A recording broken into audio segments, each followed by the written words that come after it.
da linguagem humana, ele cunhou o termo signo. Signo, ele é uma entidade composta de dois pedaços. O significante, que é a parte presente no signo. Então, o que é o significante? É a palavra escrita, ou é a palavra falada, é aquilo que nós transmitimos quando estamos conversando, quando estamos dialogando, quando estamos escrevendo um texto. E tem um significado, que é a sua parte ausente, que é exatamente aquilo o qual o signo evoca, o sentido que é evocado por aquele signo.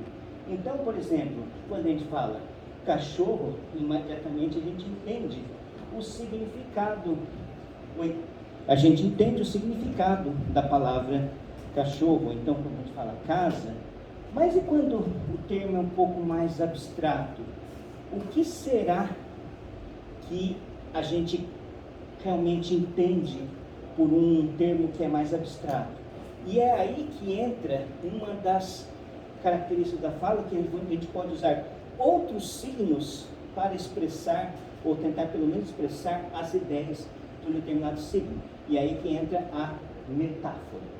Então, a metáfora, ela é exatamente a expectativa, a tentativa de, com a linguagem, você explicar o aspecto tanto literal quanto figurativo daquele seu termo que você quer explicar. A metáfora, como aqui está no quadro do pintor belga René Magritte, ela nos ajuda duas coisas: a expressarmos melhor, a compreendermos melhor a realidade. Por outro lado, ela também amplia as nossas janelas pelas quais nós a percebemos. E o que isso tem a ver com matemática? Tudo. Então, vou começar com a contagem como exercício da metáfora. Eu sempre conto para os meus alunos que o termo mais primitivo, a noção matemática mais primitiva da humanidade não é a noção de número, mas a noção de função bijetora. Então, eu sempre conto da história do pastorzinho de ovelhas na pré-história, que vai passear com suas ovelhas no campo, e quando as ovelhas saem para o campo para passear, ele pega um saquinho e vai colocando uma pedrinha para cada ovelha. Então, lá se vão as ovelhas passear no campo e o saquinho cheio de pedrinhas. Na volta, cada ovelha que entra de volta no seu recanto e vai tirando a pedrinha do saquinho. Sobrou pedrinhas no saquinho e acabou as ovelhas, significa que alguma ovelha desgarrada está perdida pelos campos, pelos vales, precisando da ajuda do pastorzinho. Acabou a pedra, sobrou ovelha, significa que alguma ovelhinha se juntou a esse novo rebanho e está aqui de bicão. Ok? Mas demorou muito tempo na história da humanidade para a gente cunhar signos, cunhar símbolos que possam representar realmente essa noção de quantidade. Então esse signo aqui no meio, ele representa todas essas instâncias. Então essa noção de quantidade, essa noção de número, ela já é uma grande abstração na história da humanidade, na história da matemática. Mas continuemos. As ciências naturais também são um exercício da metáfora.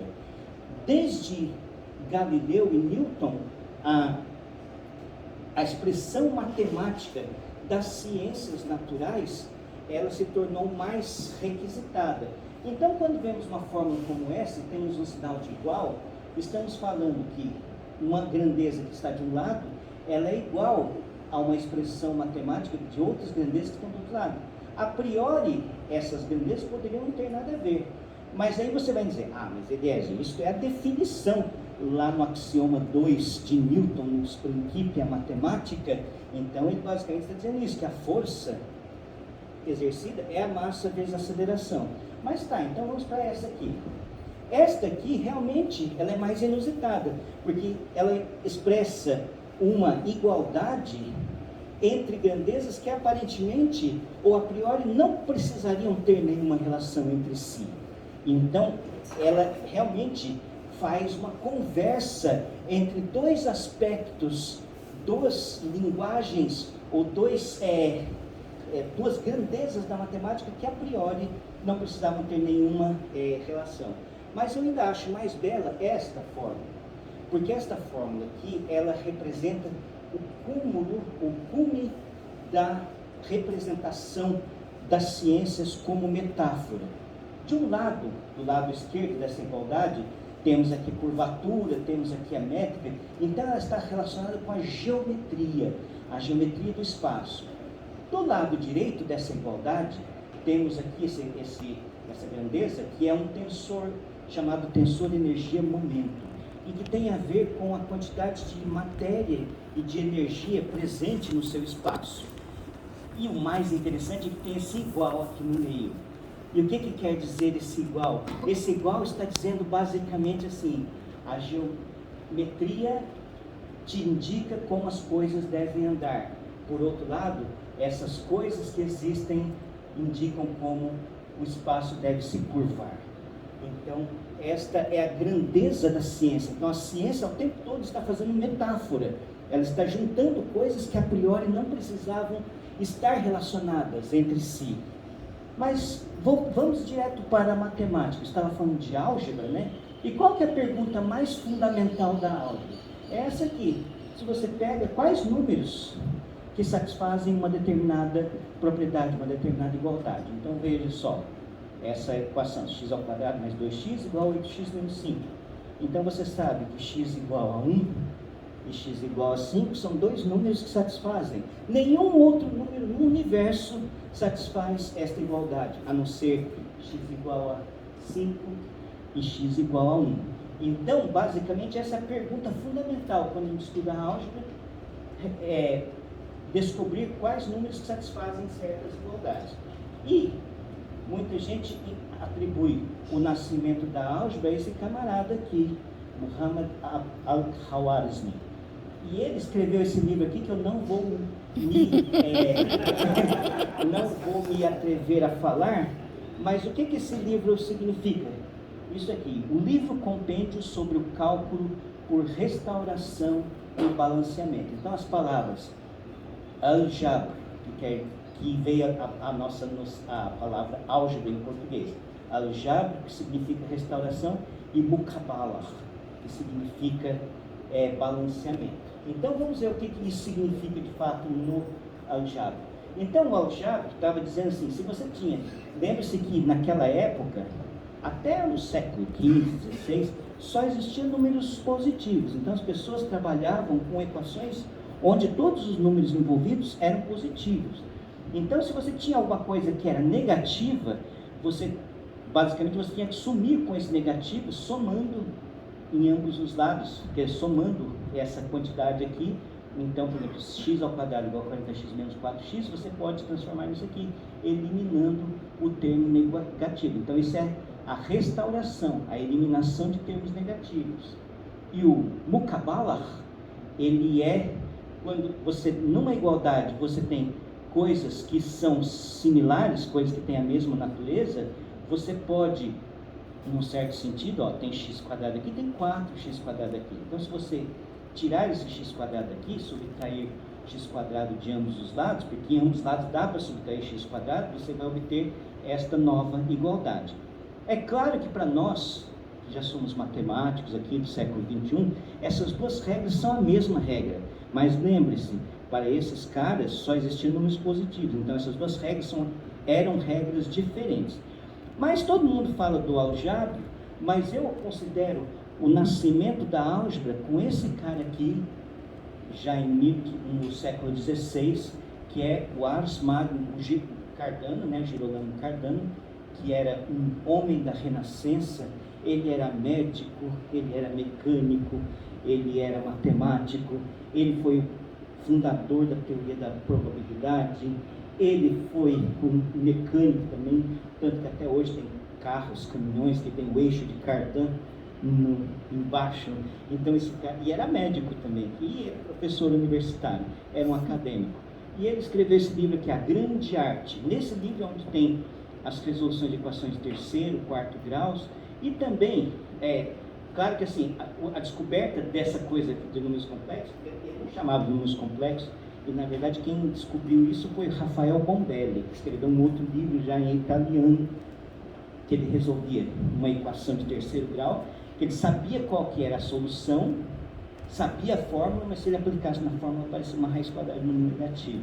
Então foi a necessidade que ele teve de inventar números imaginários. E o Cardano incluiu todas essas contribuições, que não eram contribuições só dele, nesse grande livro.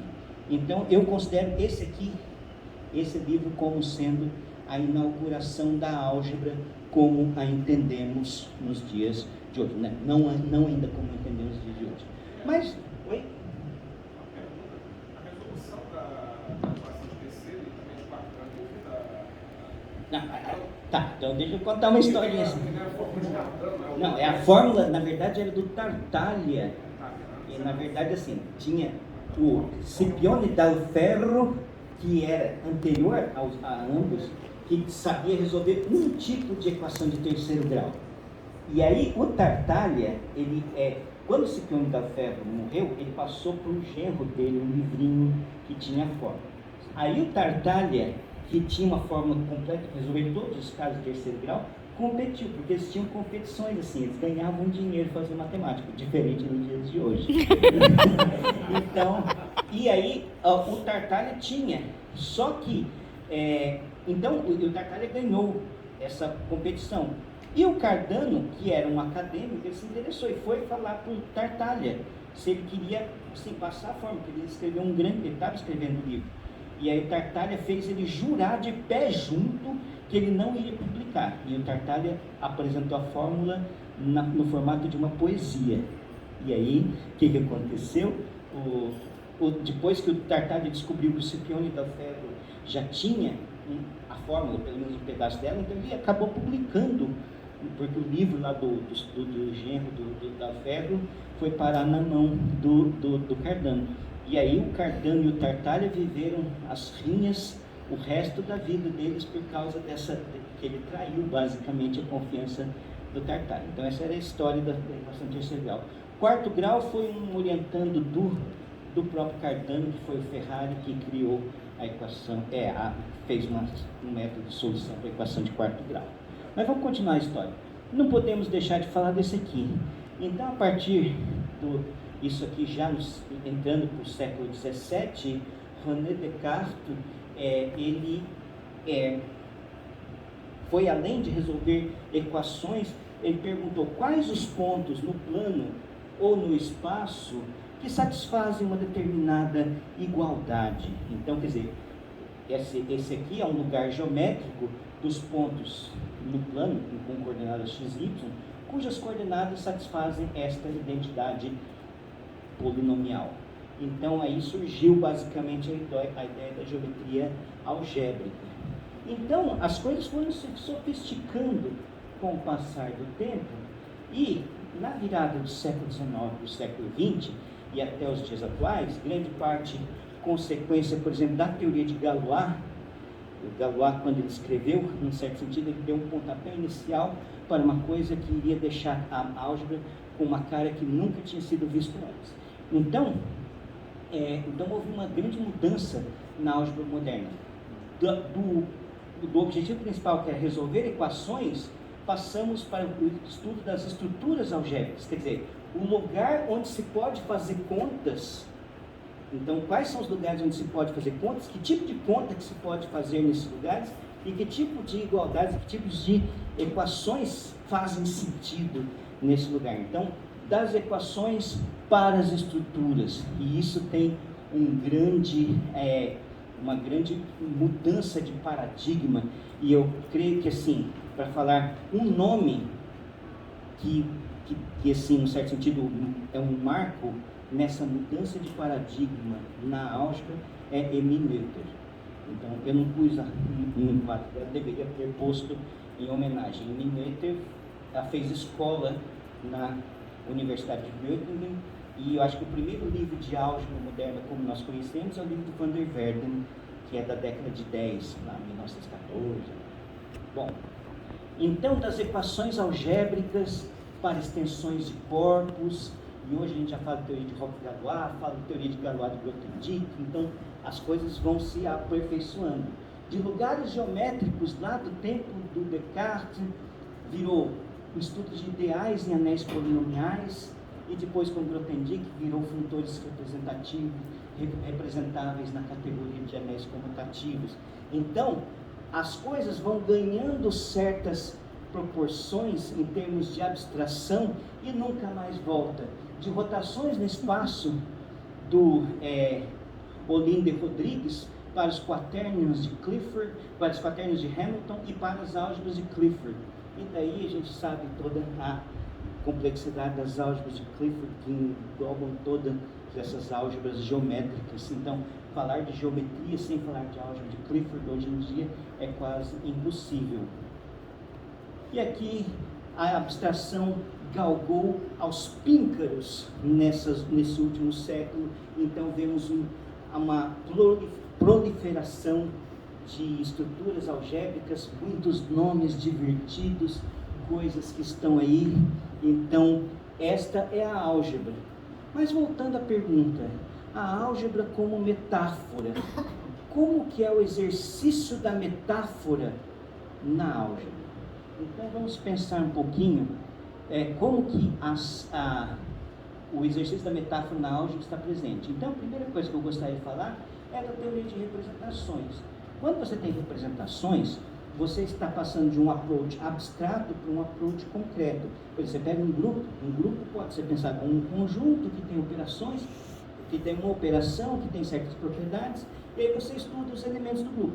Ou você pode pensar na representação dela. Então, cada elemento do grupo vira uma transformação linear, agindo no espaço vetorial. Então, a teoria de representações, ela faz a estrutura abstrata encarnar de uma forma concreta, conferindo um caráter quase que eucarístico à matemática. Então, a teoria de representações certamente é um exercício da metáfora na álgebra. Também temos os isomorfismos. E eu sempre lembro do Chaves, eu sempre conto essa história, porque o professor Girafales sempre perguntava: Chaves, quanto que são 2 maçãs mais 3 maçãs? E ele fala: professor, se você fazer isso com laranjas. Então, na verdade, ele poderia ter feito isso com laranjas desde que ele tivesse um isomorfismo para passar do espaço das maçãs para o espaço das laranjas. Ele faz a conta com a laranja e volta para as maçãs, e ele saberia dizer quanto que é 2 maçãs mais 3 maçãs. Então, os isomorfismos, eles servem para muita coisa, em particular para quando você descobre uma nova estrutura. Às vezes você pensa que é um terreno totalmente selvagem, totalmente inexplorado, e logo você descobre que ele é um bom e velho conhecido, porque você estabelece algum isomorfismo com alguma outra estrutura que você já conhecia há muito tempo. E por fim, equivalências categóricas. E nas equivalências categóricas, a gente começa a falar de mundos diferentes, de áreas diferentes, e você põe todas elas no mesmo jogo. Quando você tem uma equivalência categórica, você pode mudar de língua, pode mudar de nação. Por exemplo, o teorema do Andrew Wiles, que ele resolveu, na verdade, a conjectura de Taniyama-Shimura. Então ele mexeu com 2 mundos diferentes. De um lado estavam as curvas elípticas, do outro lado estavam as formas modulares, e essas 2 coisas estavam relacionadas. Então, quer dizer, isto é um programa, isso é parte de um programa muito maior, que é o chamado programa de Langlands, que tem a ver com teoria de representações de uma forma assim bem abstrata, em um certo sentido. Eu também não entendo muito dessa área, assim. Isso é uma coisa que eu entendo tanto quanto vocês, de ler livros, assim, artigos de divulgação, mas para você ver que muitas vezes, muitas coisas que a gente está falando, você está numa área que você entende, e de repente você pode ter linguagens e técnicas e truques que vêm da outra área, se você conseguir fazer essa ponte. O professor Alcides de manhã falou de uma equivalência categórica, que é o teorema de Gelfand, que associa as álgebras C-estrela comutativas com unidade, com espaços topológicos localmente Hausdorff compactos. localmente Hausdorff, localmente compactos. Então, agora deixa eu falar um exemplo que para mim é muito significativo. Esse teorema é um teorema que eu sempre gosto quando eu dou estruturas algébricas, como por exemplo eu estou dando nesse semestre, já dei esse teorema, gastei umas 2 aulas para falar dele, para demonstrar que é um teorema que tem umas tecnicalidades, mas olha só a beleza disso. Seja X um espaço topológico Hausdorff, localmente compacto. Então, X é paracompacto, sem somente ser o ideal das funções contínuas de suporte compacto, é um módulo projetivo sobre o anel das funções contínuas. De um lado, nós temos uma propriedade que é puramente topológica, a paracompacidade. De outro lado, nós temos uma coisa que vem puramente do mundo da álgebra, o fato de um ideal ser um módulo projetivo sobre um anel. E essas duas coisas estão juntas na mesma tábua, na mesma mesa, e elas estão intercambiando. Isto é a metáfora na álgebra. Então, em certo sentido, ser algebrista é praticar a metáfora.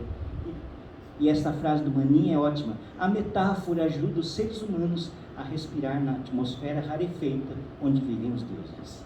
Bom, mas para falar rapidamente, quem que faz álgebra aqui no departamento? Eu vou falar só dos professores credenciados no programa de pós-graduação daqui e que podem orientar mestrados e doutorados. Então, começa com o professor Amar, que ele é mais de geometria algébrica, então mexe com essas coisas aqui. Não vou me aventurar a falar de nenhuma delas, porque eu também não sei.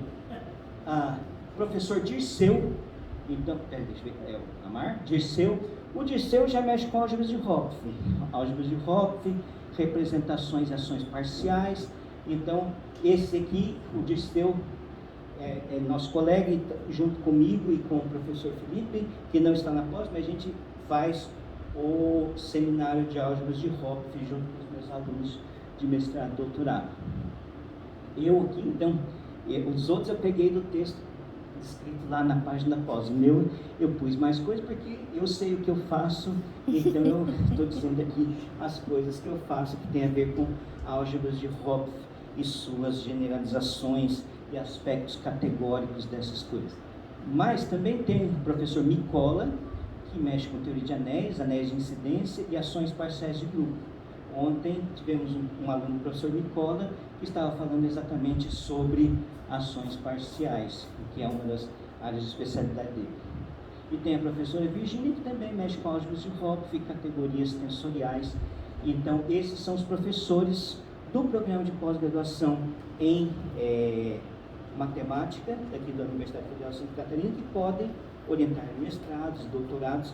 Só para falar assim, todo mundo falou, então vou falar também das disciplinas. Então, as disciplinas que a gente tem do estruturas algébricas, que é uma disciplina que é em comum com a graduação, a partir do ano que vem talvez não mais, temos álgebras de Hopf, teoria de coanéis e comódulos, teoria de categorias. Esta deve ser uma disciplina que talvez tenha interesse para além dos algebristas, porque categoria está em todo lugar.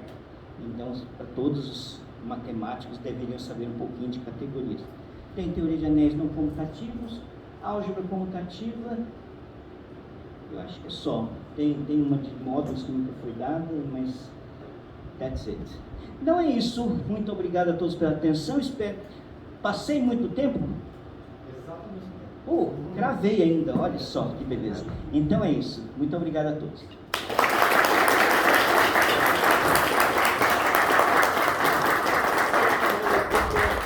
Mais um quadro do Magritte sobre a metáfora. Muito obrigado, professor. Temos dúvidas para o Eliezer? Comentários? Ninguém quer saber. Olá. Por favor. Pode vir até aqui. Não é uma dúvida exatamente para ele, mas assim, é que semestre que vem eu vi as disciplinas que vão ter. Então eu queria saber se... Alô? Assim, eu queria saber se... Bom, tem aquelas disciplinas que estão lá. Aí você citou essas que podem ter. Eu só tenho mais um ano de mestrado. Então assim, o professor, ele pode dar tópicos dessa disciplina? Como é que funcionaria isso? Porque isso é uma dúvida que eu já tenho há bastante tempo, só que ninguém me responde muito bem. Então... Tá. Vamos tentar responder. Na verdade, quem deveria responder isso é o chefão aqui, entendeu? O subchefão. Então, vamos lá. As disciplinas da pós, elas obedecem uma lei de mercado, de oferta e procura. Então, vocês, alunos, têm que se articular e convencer seus pares de que vai ser muito legal fazer uma tal disciplina ou tal. E aí, a partir do momento que você tem 4 pessoas interessadas, assim, interessado, ponta firme, não, vou mesmo, vou fazer, estou aqui, pode contar comigo. Aí abre a disciplina. Se não, eu já dei muitos tópicos, mas tópicos em geral você dá para quem é seu orientando. Por exemplo, eu já dei tópicos para o Matheus, já dei tópicos para o Ravi, porque não tinha ninguém e eles tinham que fazer as coisas para aprender o básico da disciplina deles, que eles vão, da pesquisa deles. Então eu dei tópicos para a Liana, para a Fran, que já defendeu o doutorado, e basicamente aí tópicos eu faço na forma do it yourself. Eu faço certas listas onde eu ponho mais ou menos um roteiro, aí você vai fazendo exercício, de repente, ó, viu só? Você fez todos os exercícios, então você demonstrou um teorema tal. Olha só que legal. E aí vai fazendo. Basicamente é assim as listas de exercício que eu faço. Então, e aí não tem aula. Se não tem carga horária para o professor, não tem como ter aula. Porque a gente tem que pegar outras disciplinas para fazer nossa carga horária. Então, tópicos é tópicos. Tópicos é, você vai lá, tira dúvida com o professor, faz uma lista de exercícios, isso é tópicos. Então, e em geral, o professor está disposto a fazer isso com seus próprios orientandos. Então, já abri muitas vezes tópicos.